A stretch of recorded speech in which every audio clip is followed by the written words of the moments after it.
Longbow Dagger is the perfect weapon combo for anyone that wants high damage, quick mobility, and stealth capabilities. If you're a fan of fast-paced playstyles, you will fall in love with this build due to the fact that it makes you feel like a true assassin in the world of Throne and Liberty. If you missed my weapons guide video where I went over each weapon in the game and placed each weapon on a tier list, I came to the conclusion that Longbow Dagger is an A tier weapon combo since it doesn't have as many AoE capabilities compared to the staff, for example. However, Longbow Dagger is a powerhouse when it comes to self-sustained damage, high single target DPS, and mobility, which makes it one of the best weapon combos in the entire game.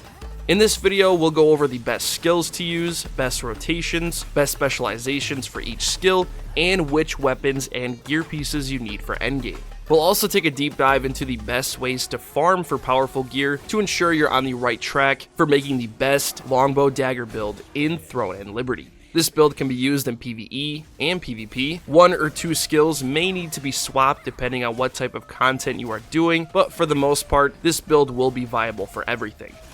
Let's first begin with the best skills to use for this build. The 12 active skills on this build will be Zephyr's Knock, Ensnaring Arrow, Decisive Sniping, Strafing, Nature's Blessing, Deadly Marker, Shadow Strike, Cleaving Moonlight, Inject Venom, Brutal Incision, Fatal Stigma, and Camouflage Cloak.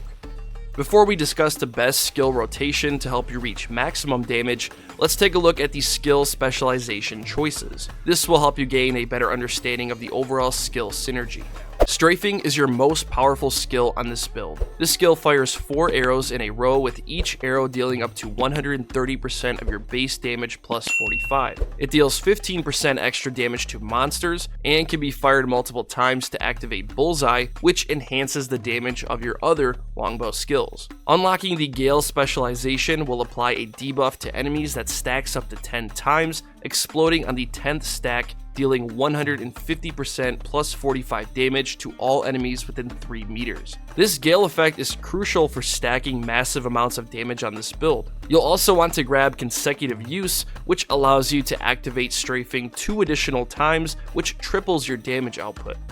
Moving into Zephyr's Knock, which is one of your follow-up skills after using Strafing. This attack deals up to 495% of your base damage plus 195. Your damage with this skill is increased by 7% for every meter away from your target. So just to give you an example, if you're 16 meters away from your target, which is common for most bows, Zephyr's Knock will deal 112% extra damage. The only specialization you need for Zephyr's Knock is the damage increase. With this selection, you'll deal extra damage to targets that are under the Gale status. This skill is the perfect follow-up for Strafing because Strafing builds Gale stacks on your targets, and Zephyr's Knock consumes those stacks, inflicting 25% extra damage for each stack you have on your enemies.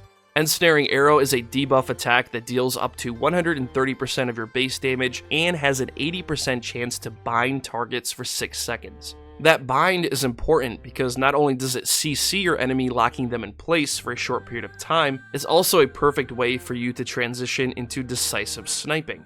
Decisive Sniping is a longbow attack that deals more damage based on the amount of time you charge it, up to 740% of your base damage plus 424. The damage of this skill is amplified by 60% to monsters, and if you successfully hit your target, your melee, ranged, and magic crit chance will be boosted by 200 up to 400 for 3 seconds. To make this skill even stronger, you'll unlock 2 specializations. Charging time increases the time it takes for you to fully charge this attack, but increases max damage by 33% in return. The damage increase is going to play off of Ensnaring Arrow by adding 25% extra damage to enemies inflicted with Bind. This means Decisive Sniping is best utilized after casting Ensnaring Arrow, so you can take advantage of the 25% damage buff to bound enemies.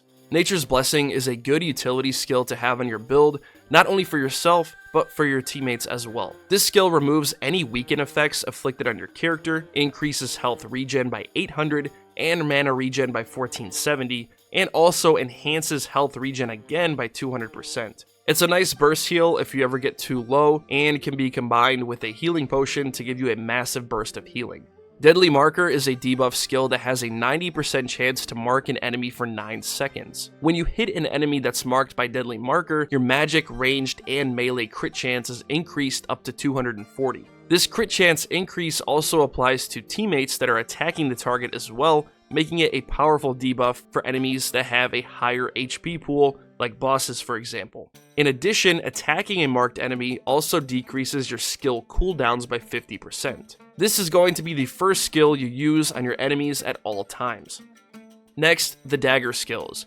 Shadow Strike plays a big role on this build because it adds mobility for Longbow users. This mobility skill teleports you behind your targets, dealing 200% of base damage as well as an 80% chance to bind. This means you now have two sources for binding enemies: Ensnaring Arrow and Shadow Strike. Since Shadow Strike is your main mobility skill, its effectiveness can be increased by 3 specializations. Shadow Escape is an absolute must-have for this build because it teleports you back to your casting location if activated again within 6 seconds. This skill is pretty much useless without this specialization because it traps you beside the enemy, which is a place you never want to be with a longbow. Skill distance increase is also important because it increases your range by 40%, allowing you to teleport behind enemies from a further distance.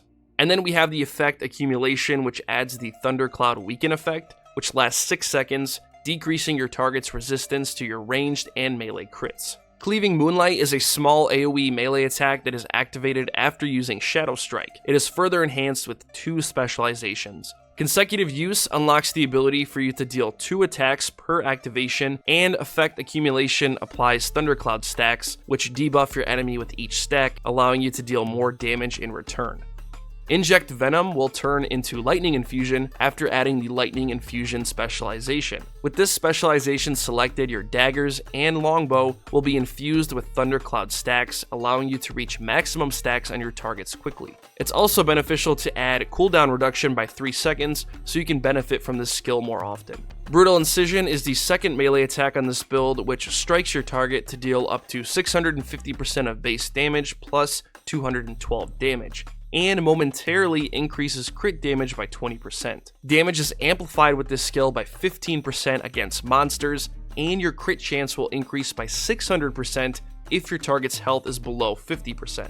The Thundercloud's Bombing specialization removes all Thundercloud stacks from your target and deals up to 260% of base damage plus 85. This is the perfect skill to finish your melee combo with.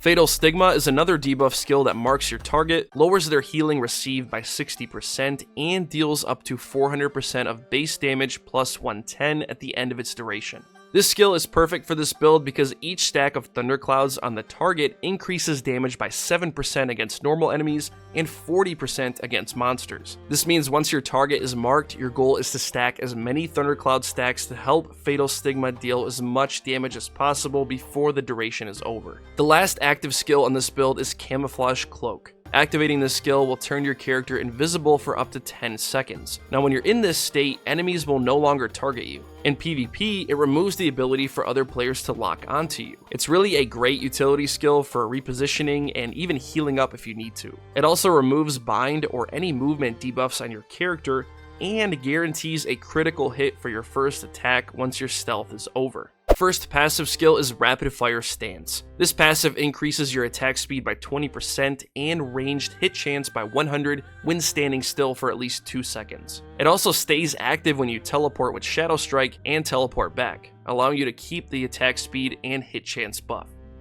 Steady Aim increases your crit chance up to 435 against enemies that are bound. This means every time you bind an enemy with Ensnaring Arrow or Shadow Strike, you get a massive crit chance buff with your melee and ranged attacks.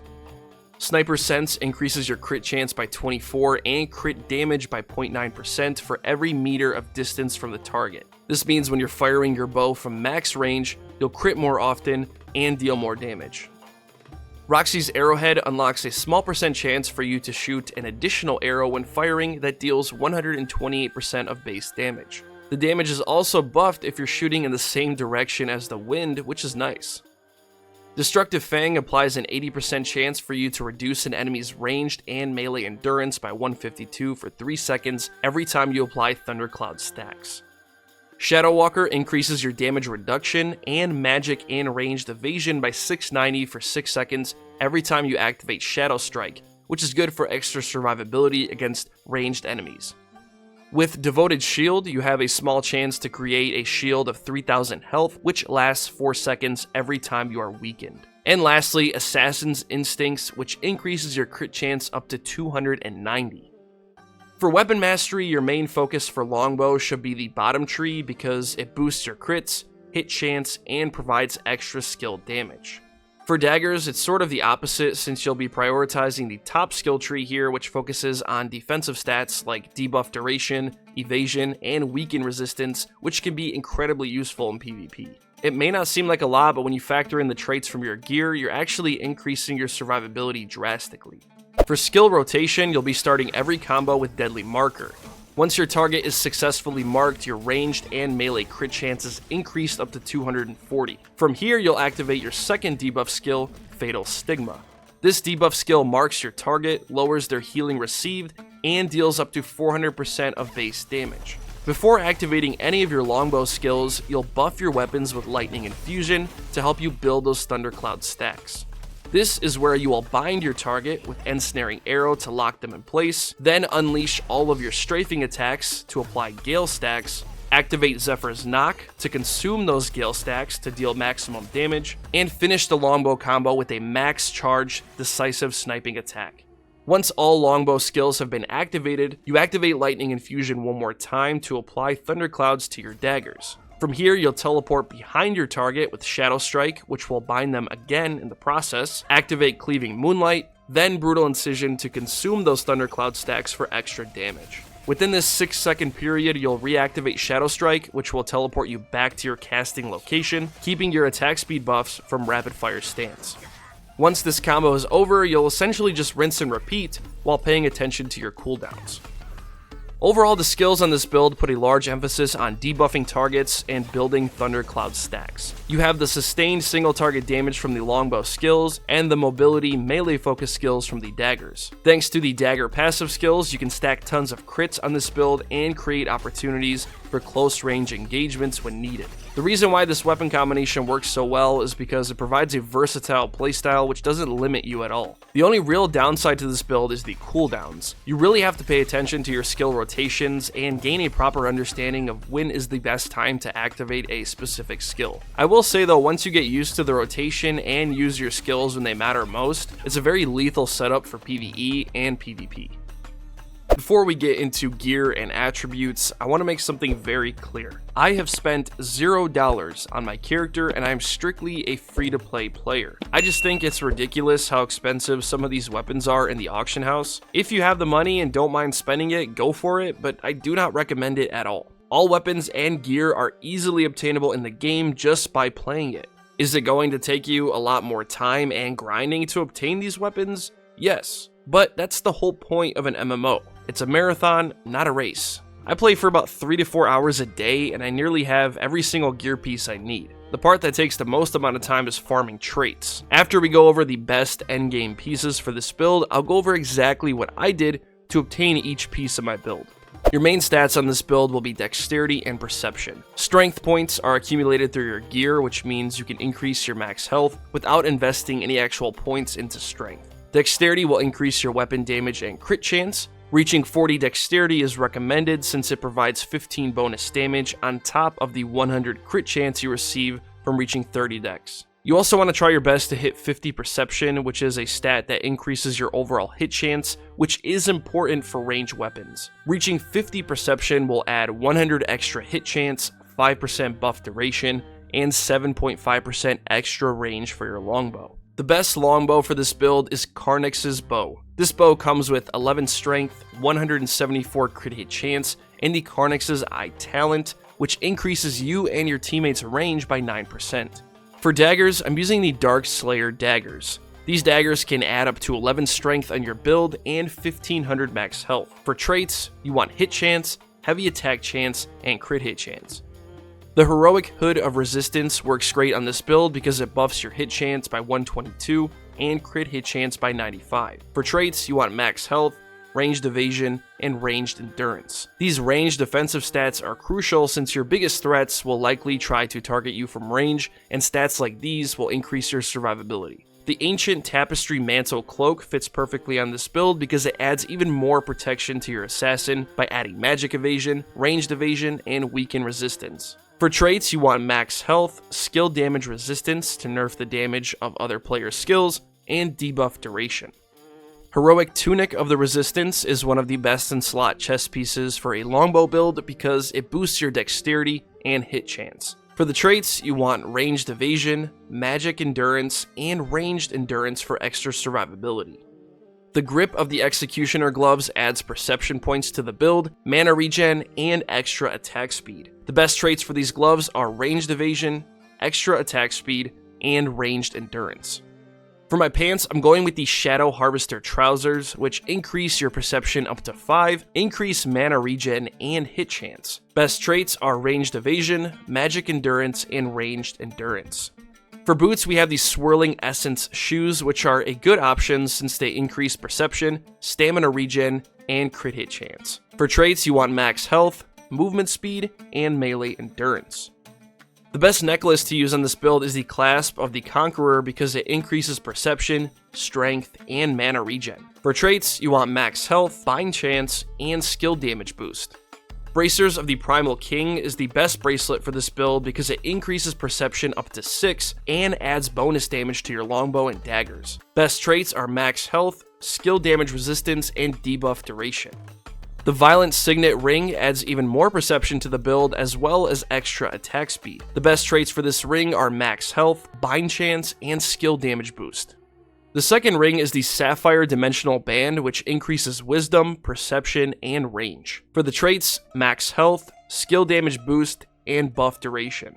And lastly, for the belt, your goal is to find the Belt of Endless Slaughter. This belt increases your resistance to weaken, increases damage reduction, and increases max health.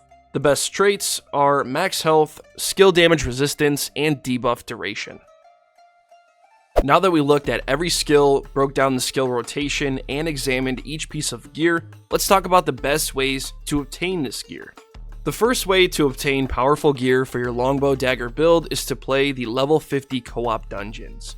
For example, completing Death's Abyss has a chance to drop Karnix's bow and the grips of the Executioner, which you will need for this build. It's purely RNG and it may take some time before these items drop. Each day you'll receive 900 dimensional tokens that you can use to open the chest at the end of the boss fight. It took me about 10 tries to get Karnix's bow. For you it may take longer, or you could get lucky and get it on your first try. The Swirling Essence shoes have a chance to drop from the boss at the end of the Cursed Wasteland dungeon. You can also get the Eldritch Ice Band, which increases dex and weaken chance, as well as the Violent Signet Ring, which is what you'll have for endgame. Both rings fit perfectly on this build.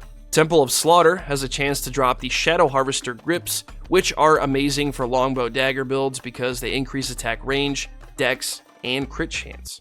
Butcher's Canyon has a chance to drop the Belt of Endless Slaughter, which is one of the main items on this build. There's many gear pieces that will work for this build, and at the end of the day, all of these level 50 dungeon items are RNG based, so work with what you have until you're able to obtain something better.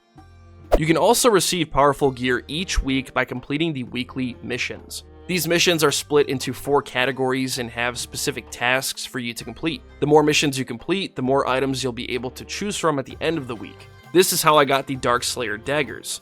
I completed every mission for all 4 categories, and one of my rewards were the daggers. You can only pick one reward per week, and it is RNG based, which means you may not obtain the item you need right away. You also have resistance contracts, which are purchased from the Sundries merchant in any major city or town.